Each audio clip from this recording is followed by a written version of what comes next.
10 साल की मैं मर्डर में सजा काट चुका हूँ और 30-35 केस चल रहे थे। एसीपी बन गए। एसीपी बनने के बाद मुझे कहते संतरामपाल महाराज खुद जेल में है, वो खुद तो जेल से बाहर नहीं आ पा रहे। आप उनसे नाम दीक्षा लेने के बाद सारे केस फ्री करवा नशेड़ी नंबर 1 था। मैं स्मैक तिहाड़ जेल में था। तिहाड़ जेल में भी 10 साल मैंने रेगुलर नशा किया। इसकी तिल्ली नहीं जा सकती, मेरे लिए नशा आता था। अंदर से एक भावुक से हो जा रहे हो। भावुक होने का क्या कारण है? पण आता है कि है कोई नहीं छुटवा सकता मेरे साथ के। चले हमारे साथ हैं नारायण दास जी। ये अपनी जिंदगी का कुछ अनुभव बताना चाहते हैं। आइए हम इनसे बातचीत करते हैं। नमस्कार जी। सतसाहिब जी। थोड़ा हमारे दर्शकों को अपना परिचय दीजिए, कहाँ से आए हो आप? मैं गुड़गांव से आऊँ, नारायण दास मेरा नाम है जी। तो एक बात बताओ, आज आप सतलोक आश्रम धरनाना धाम में पहुँचे हो, यहाँ आने का उद्देश्य क्या है आपका? उद्देश्य ये है जी कि हमने संत रामपाल जी महाराज परमात्मा से नाम ले रखा है और परमात्मा के नाम शरण में आने के बाद मुझे अनेकों लाभ हुए हैं। उससे पहले आप क्या भक्ति करते थे और क्या आपका इनकी शरण में आने का कारण रहा? उससे पहले तो जी हम राक्षस थे। मैं 10 साल की मैं मर्डर में सजा काट चुका हूँ। मेरे ऊपर 2 मर्डर के केस चल रहे थे। उसके आने के बाद मैंने गुरुजी से दीक्षा ली और 30-35 केस चल रहे थे, छोटे मोटे लड़ाई झगड़े के, चाकू के। नहीं, ये सच्चे थे या झूठे थे? ये सच्चे थे। मतलब आप इसी प्रवृत्ति के आदमी थे। फिर ऐसा मर्डर करने वाला, लड़ाई झगड़े करने वाला, जेलों में रहने वाला, फिर ऐसा हृदय परिवर्तन कैसे हुआ कि आप संत रामपाल जी महाराज जी के शरण में आए? भाई देखो, ये तो संत रामपाल जी महाराज की भक्ति में है। एक दोपहर में मैं बैठा हुआ था अपनी बैठक के बाहर, तो सफ़ेद कुर्ते पजामे में संत रामपाल जी महाराज दिखाई दिए और इशारा किया, बेटा चलो मेरे साथ। कब की बातें हैं ये बात है करीब 17 की बात है शायद, 2017 की। हाँ। मैं मुंडका आश्रम गया सीधा और जाते ही नामदान में बैठ गया। उन्होंने कुछ नहीं पूछा मेरे से और जो वो नियम बताने लगे, मगर जी मुझे पता है नियम सारे। मैंने गुरु जी से। आपको ये नहीं पता था जिसको आप बता रहे हो, जो आपके सामने आए, वो खुद जेल में है 11 साल से? नहीं जी, मेरी भगतमन ने 2005 से नाम ले रखा था। मैं उनके साथ आश्रम जाता था, बरवाड़ा आश्रम। अच्छा, मतलब उनसे पहले जानते हो आप संत रामपाल जी महाराज जी के बारे में? लेकिन इतनी दिलचस्पी कभी नहीं ली। लेकिन जब गुरु जी ने मेरे साथ चमत्कार किया तो मैं मान गया कि हाँ भाई, धरती पे संत है। वैसे मैं संत समझते थे और साधु होते हैं भाई, नाम तो काफ़ी संतों के सुने हुए थे हमने। तो संत रामपाल जी महाराज हाँ भी चमत्कारी संत करते हैं चमत्कार। मेरे बाकी केस थे सारे, वो डिसमिस हुए। एक नाम दीक्षा लेने के बाद? नाम दीक्षा लेने के बाद। अच्छा। कोई भी गवाह पे नहीं आया। खुद जो हवलदार थे वो एसीपी बन गए। एसीपी बनने के बाद मुझे कहते हैं, नारायण केस खत्म करा ले, उन गवाह को बुला ले। मगर जी मैं कहाँ से लाऊं गवाह बुला के? मैं तो जानता नहीं गवाह को। आपने गवाह बनाए होंगे, वो आप लाओ ढूंढ के। कहता नहीं, तूने कहीं उनको छुपा दिया, तू लेगा, इन केस को खत्म करा।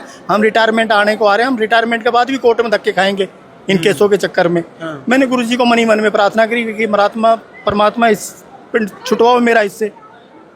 धड़ाधड़ 2 तारीख पे जाते रहे, केस खत्म होते रहे।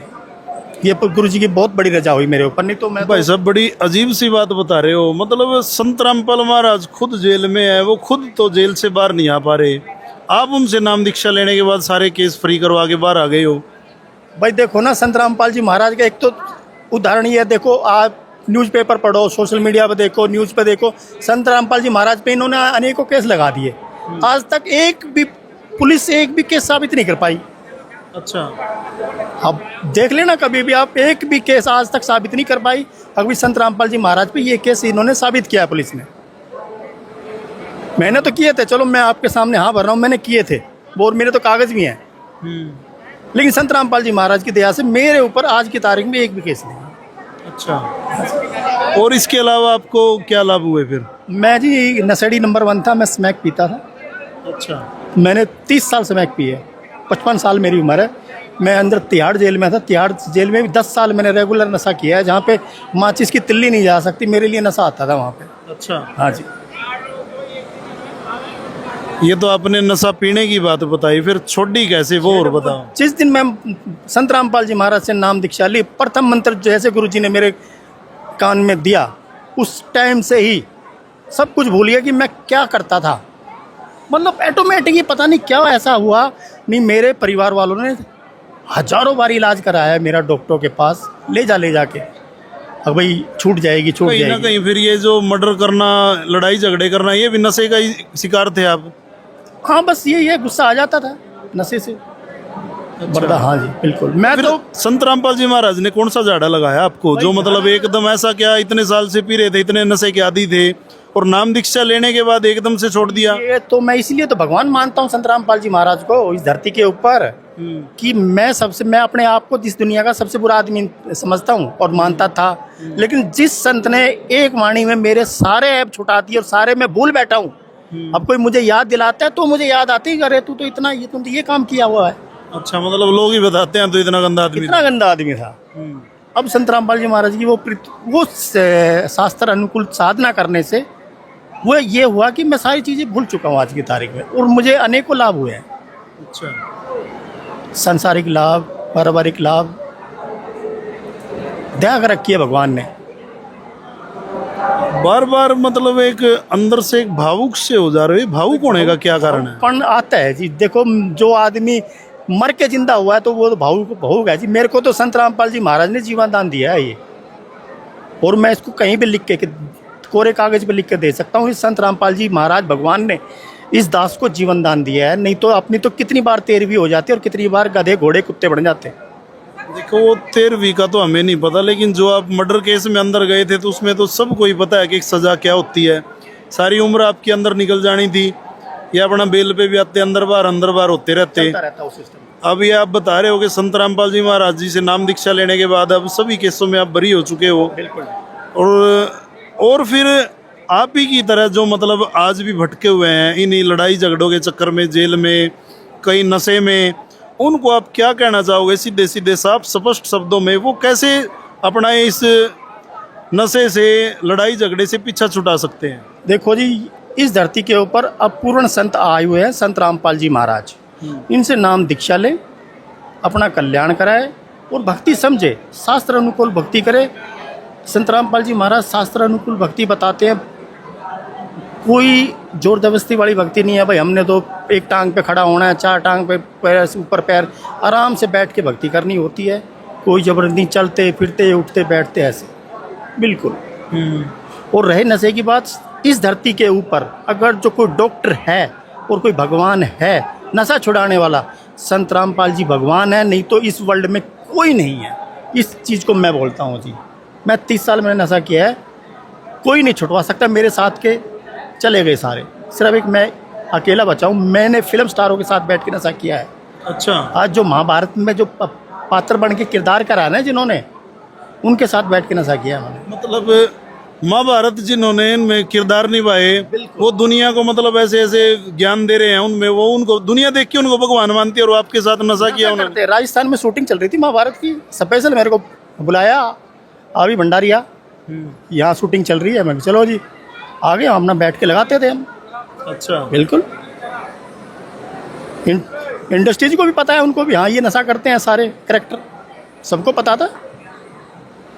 तो फिर मतलब थोड़ा अजीब नहीं हो जाता? मतलब दुनिया की नज़रों में भगवान और खुद के कर्म ऐसे, और खैर मोस्टली तो आजकल यही देखने मिलता है। देखो सोशल मीडिया का ज़माना है आजकल, धीरे धीरे सारी चीज़ें खुल रही है, सारी चीज़ें खुलती आ रही है। तो फिर संत रामपाल जी महाराज उनसे उन सब से हटके कैसे हैं? भाई संत रामपाल जी महाराज तो धरती पे अवतारित पुरुष है, भगवान के रूप में आए हुए हैं ये।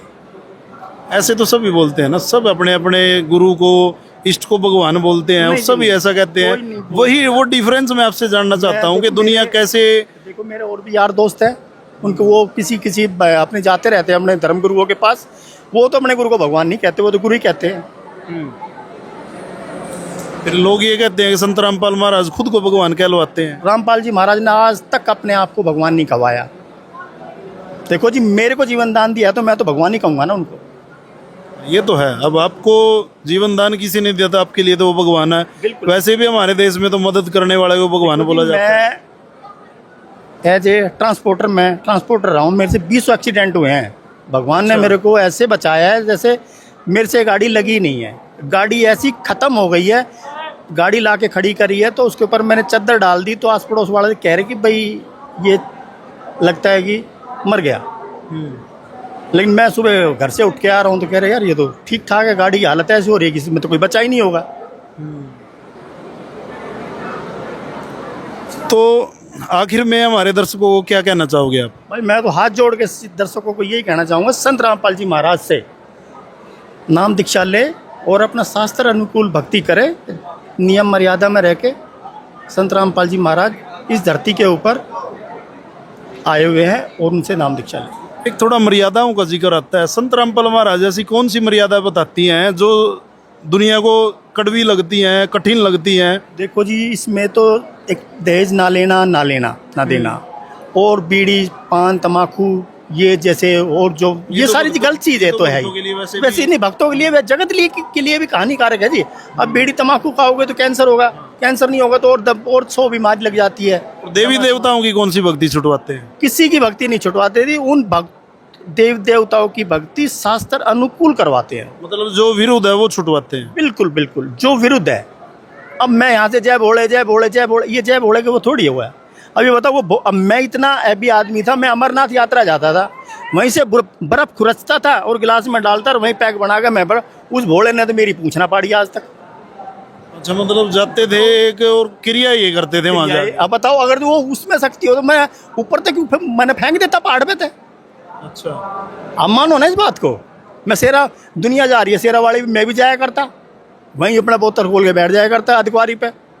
लेकिन कहीं ना कहीं फिर सोच आपकी ये थी कि हाँ, दोनों काम हो जाएंगे, दर्शन भी हो जाएंगे माता के और अपना एंजॉय भी हो जाएगा। ये ना कुछ भगवान का कुछ सिस्टम ही होता है जी। बहुत ऐसे डरते हैं कि वो जब जाना होता तो 1 महीने पहले दारू छोड़ देते जो मेरे साथ जाते थे। और अपनी प्रवृत्ति ऐसी थी कि एक जैसे कहते हैं ना कि एक माइंड ऐसा था कि यार क्या है ये, लोग बाग एक मैं 5,000 की मूर्ति ले आकर मैं उसने लाल पत्थर पे, क्योंकि मैं शुरू से ना इन मेहनतों के साथ रहा हूँ। मेहंदीपुर बालाजी, सालासर बालाजी, खाटू श्याम वाले, ये सारे एक ही थाली के चट्टे बट्टे। मतलब सभी नशा करना, देखो ना, हाँ, सबसे बिल्कुल। सुबह श्रृंगार करके बैठ जाते, सोने की चैन, कुर्ता पजामा, तख्त पे बैठ के, और शाम को कहते चल भंडारी अशोका होटल। अच्छा, ये बताओ, अब फिर आदमी, हम भी थोड़े बहुत पढ़े लिखे हैं, बुद्धि काम करती है, ऐसी बात नहीं यार। ये पर कैसे आदमी, बताओ जो चढ़ावा आ रहा है उसी की दावत नहीं, है। इन चीजों का क्या कारण मानते हो? अभी इन तीर्थों पे रहते हैं, मतलब इतने धार्मिक प्रवृत्ति के होते हुए भी फिर भी ऐसी क्रियाएं करते हैं, उसका कारण क्या मानते हैं? ये सब देखो, जैसा पैसा आएगा वो काल का पैसा है वो सारा। दो अपना कोई चढ़ावा होगा तो अपना तो भारी तार रहेगा ना, वो तो वहाँ जाके। मतलब साधना कुछ नहीं है, सिर्फ एक धंधा, बिजनेस टाइप बिजनेस है जी। आज की तारीख में बिजनेस है ये पहले से ही चला आ रहा है, लोगों को समझ आ रही है। ये हकीकत बात है जी, ये बिजनेस है। तो चलिए, ये थे हमारे साथ नारायण दास जी। जैसा कि इन्होंने काफ़ी सारी बातें बताई, और आपको इनकी बातें कैसी लगी कृपया अपने कमेंट बॉक्स में विचार रखें, और वीडियो से ज़्यादा शेयर करें वीडियो को। तब तक के लिए धन्यवाद, नमस्कार।